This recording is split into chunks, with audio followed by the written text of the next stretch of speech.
Hello, my friends. The other day I was in a waiting room, and I am sad to report that most of the people looked like this. Now, I'm going to assume that if you had a few minutes to wait for something, you would rather look like this. Now, of course, the really important thing isn't what the people look like on the outside, but what's happening on the inside. That's why today I'm going to present to you 3 super powerful mental exercises you can use whenever you have a spare moment. And what the heck? If you stay to the end, I'm going to throw in the granddaddy of all mental exercises that you can give a try if you want to.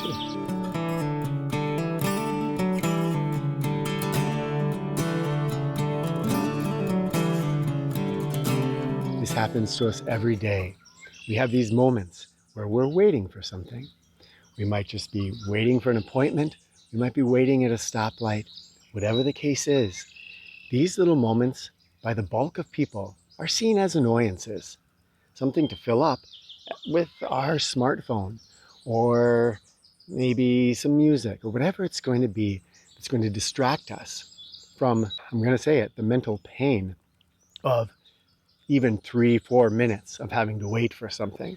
Instead of seeing those as annoyances, we can see those as treasures.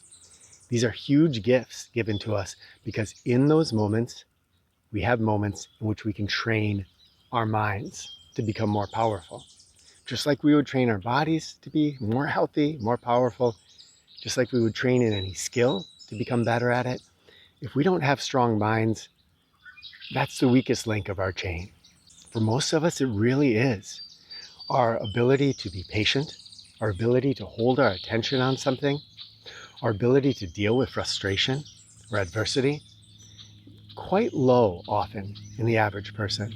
But these things can be developed, and they can be developed in these spare moments that present themselves every single day. Number 1 is the discomfort challenge. In that little picture that I showed you, I was sitting up against a tree. The bark was pressing into my back. If I'm caught in a situation where I'm sitting in a place waiting for something, I have a couple of options. I can, of course, move away from the discomfort, our usual way of doing things, or I can press a little harder into it, experience the discomfort, and see if I can relax into it. See if I can make it something that's no longer eating up my mind and taking all of my attention. If you're not lucky enough to have a hard piece of bark pressing into your back, we all have a tool that we can use any time to experience probably the highest degree of discomfort that most humans can experience. This is our breath, more specifically, lack of. When we hold our breath and CO2 builds up in our blood, it creates a sensation that is pretty overwhelming for almost all human beings. Now, free divers and some specialists, they develop an ability to be there with this sensation. But for most of us, whoa, it's going to take our mind and own it. So that shows us that right there, we have this incredible tool waiting for us.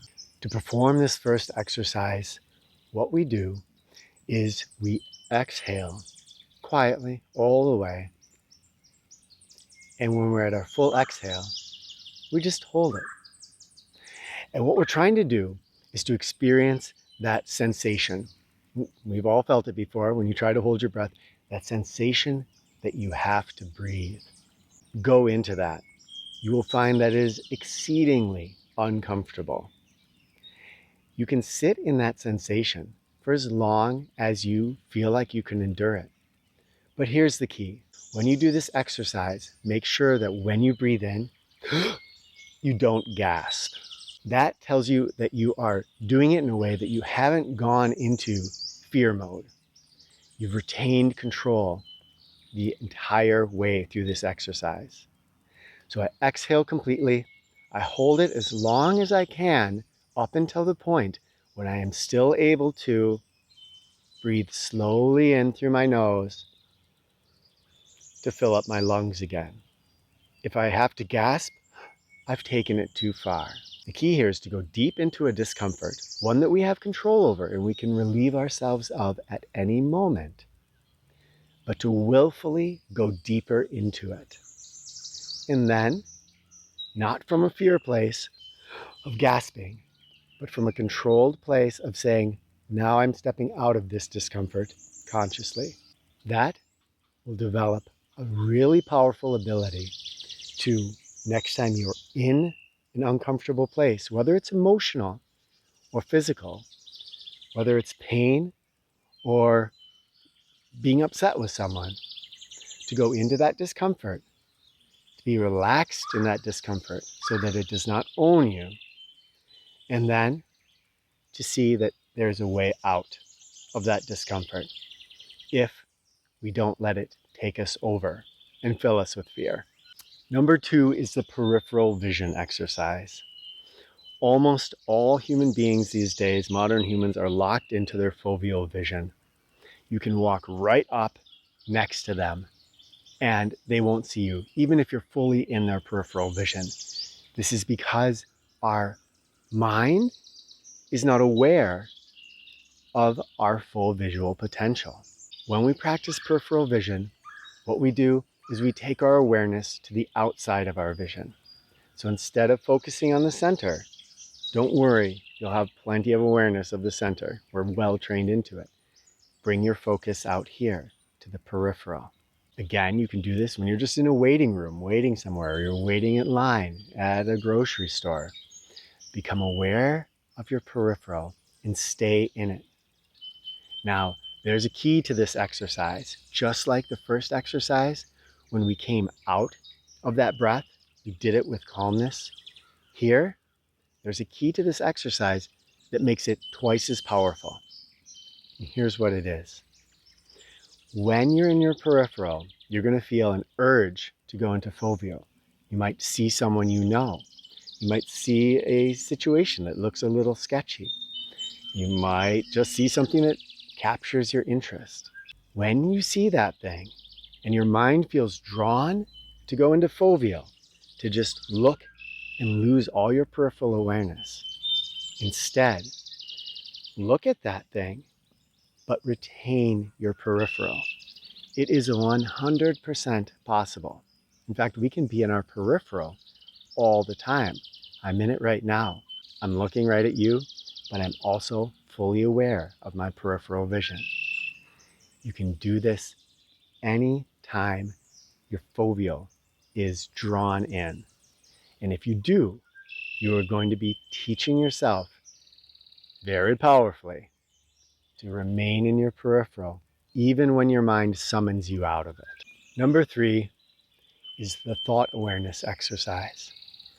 To do this, when you're sitting there, waiting, you just turn your attention inward to your own thoughts. Most of us are completely unaware of our own thoughts, and then our thoughts pull us around on a leash. It might be biases, it might be fears, worries about what's going to happen tomorrow. All those things just essentially own our attention and our actions.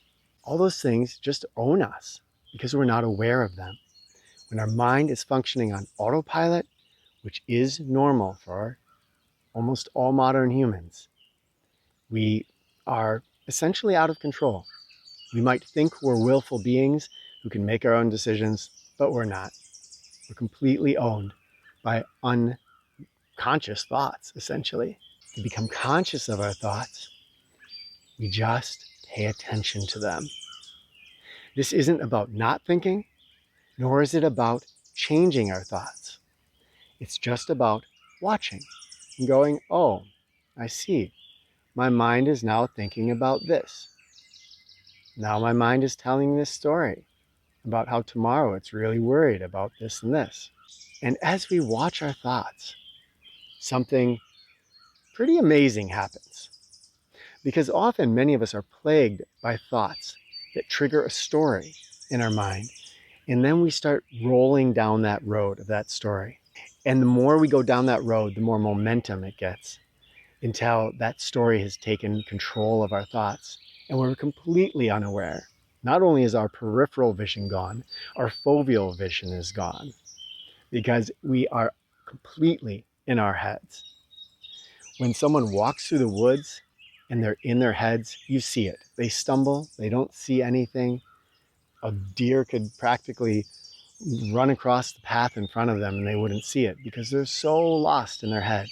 When we're aware of our thoughts, this incredible thing happens, which allows us, kind of paradoxically, to have less thoughts, or to at least have our thoughts have less control over us. What this is a mental phenomena that when I have a thought and I am aware of it, that thought tends to dissipate. When a thought is on autopilot, it can run for hours. But if I sit down, I do nothing else, and I just give my awareness to that thought, just observe it like you'd observe an object you've never seen before. Observe it curiously, and you're going to find that those thoughts tend to dissolve. By doing this exercise where we watch our thoughts, we actually are going to develop a higher amount of control over our thoughts. And that is the really cool thing about this exercise. When it comes to emotions that run us over and take us for a ride, they're not going to have the same chance because we'll see them coming. Again, because we are thought aware. When it comes to cognitive biases, where we're believing somebody's story that they've been telling on YouTube or whatever it is, somebody's theory or idea, we're going to look at it more critically because we're going to feel our mind's desire to believe something that's just told to us by a charismatic person. These are just a few of the fruits that develop when we start to become thought aware. Now, I said I would give you a fourth one, and that this one is the granddaddy of all mental exercises. I remember hearing this story about a Tibetan Buddhist monk. He was a captive, a prisoner of war to the Chinese government. And he was being held in a cell, and then he was taken for torture sessions. And what he said is this. Between torture sessions, he would do this mental exercise that I'm about to give you. Now, granted, he would do it for 5, 6, 7, 8 hours at a time, which is far beyond probably what any of us are going to do. But he claimed that he actually looked forward to the torture sessions. Why? Because they were much less painful than this exercise that I'm about to give you, which he subjected himself to willingly in between the torture sessions. So if you're ready for a powerful exercise, here it is. When you're sitting in that waiting room, choose an object, a dot on the wall, a little bit of rust on the edge of a chair. Stare at it and hold your mind on it. As you can see, this is going to be a lot more difficult if you're trying to do it for 8 hours than if you're trying to do it for 3 minutes.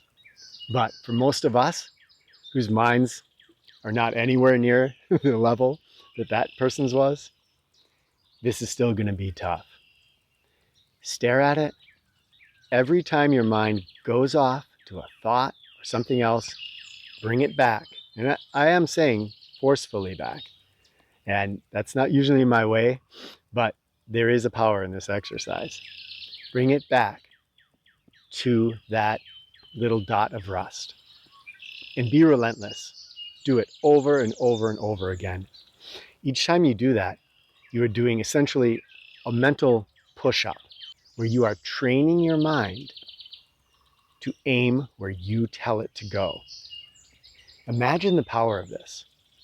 For most of us, our mind goes wherever the heck it wants to go.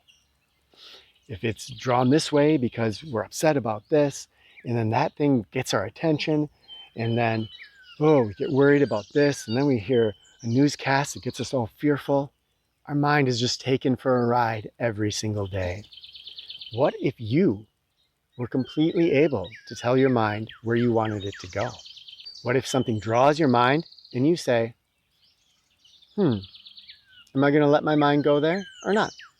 It's totally up to me. And if I do let it go there, I will let it go there for the duration of time that I choose. This is a lofty goal, and few of us will ever reach that within this lifetime, even if we train very, very diligently. But if you train a little bit, you're going to have a little bit more ability to put your mind where you want it to go. And even a tiny bit will serve you very, very well. So stare at that little piece of rust. When your mind goes off, bring it back, bring it back, bring it back. Be relentless. Eventually, your mind may get exhausted. And you know what? It might happen within 2 or 3 minutes. But if you continue with this exercise, you will gain more and more power of concentration. That's what it is, concentration, the ability to put our awareness where we want it to go. Again, take a moment, think about the fruits of that power. It is a superpower beyond almost anything else a human can cultivate. Practice it a little bit, and you will gain a little bit of that superpower. My friends, that ended up being 4 mental exercises that you can do when you're just sitting there. Think of this. This is a gift every day when you get a moment where there's nothing to do. Seize it. Choose. Now you have an arsenal of 4 weapons, right? 4 things you can choose from. And use that to build your mental strength, to build your ability to concentrate, to focus where you want, to be aware of your thoughts, to be aware of your peripheral vision, your senses. You can run with that one with any of your other senses, incidentally, if you think about it. This is a totally different outlook on life than just going through life being distracted by the next offering, by Disney or whatever. And when we do this, life is so much richer. I'm going to end with a quick story, because the other day I took those videos at a time when I did have to sit and wait for about 45 minutes for somebody. And I just sat and I opened up my senses, and it was unbelievable. Just sitting there in town, experiencing what my senses were bringing in. If we had been blind and deaf our whole life, and then suddenly our eyes and our ears were able to hear and see, we would be blown away by the experience. But we become dull to it, because instead we choose these constant distractions. We can love every moment of life if we embrace exercises like this. We become more effective at everything we do, we become better people, and we enjoy life more. Not by earning a bunch of money, not by buying things, just by training our minds. Share in the comments, my friends, your favorite mental exercises, especially if they're different than the ones I've presented in this video. Love to you all. Thank you for watching. We'll talk with you in the comments.